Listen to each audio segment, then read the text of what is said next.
All right, we're in Leviticus chapter 17 and 18, a couple of short chapters, but good reminders and lessons for us. So let's just go ahead and jump right into it in chapter 17. The Lord told Moses to tell Aaron and his sons and everyone else in Israel, whenever you kill any of your cattle, sheep, or goats and sacrifices to me, you must do it at the entrance to the sacred tent. If you don't, you will be guilty of pouring out blood, and you will no longer belong to the community of Israel. And so, when you sacrifice an animal to ask my blessing, it must be done out in a field, but not out in a field, but in front of a sacred tent. Then a priest can splatter its blood against the bronze altar and send its fat up in smoke and a smell that pleases me.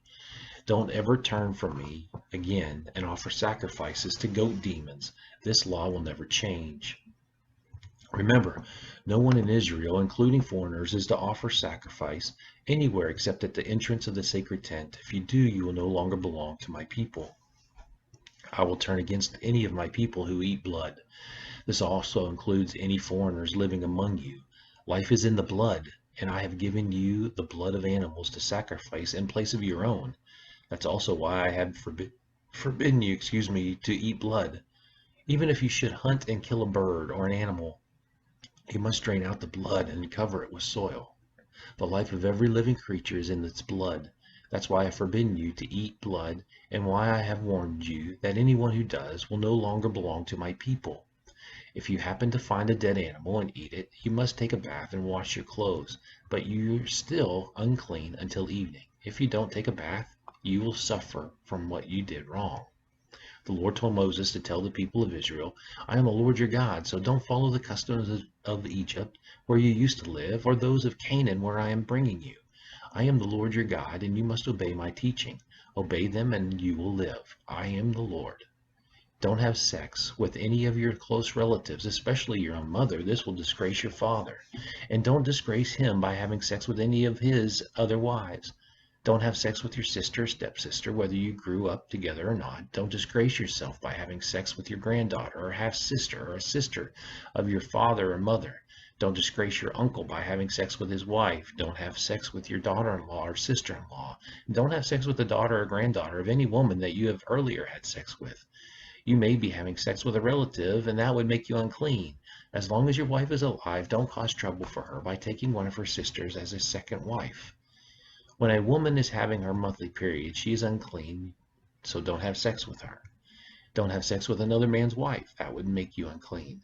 Don't sacrifice your children on the altar fires to the god Molech. I am the Lord your God, and that would disgrace me. It is disgusting to have for a man to have sex with another man, and anyone who has sex with an animal is unclean. Don't make yourselves unclean by any of these disgusting practices of those nations that I am forcing out of the land for you.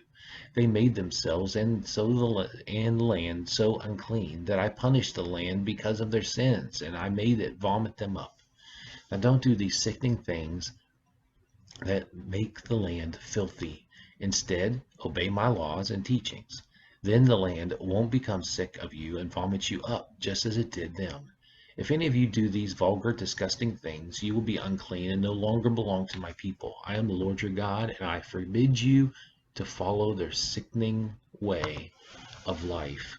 And so what we have is God giving some basic guidelines to a group of people who's never really had guidelines. They've been living like everybody else. They've been doing their own thing.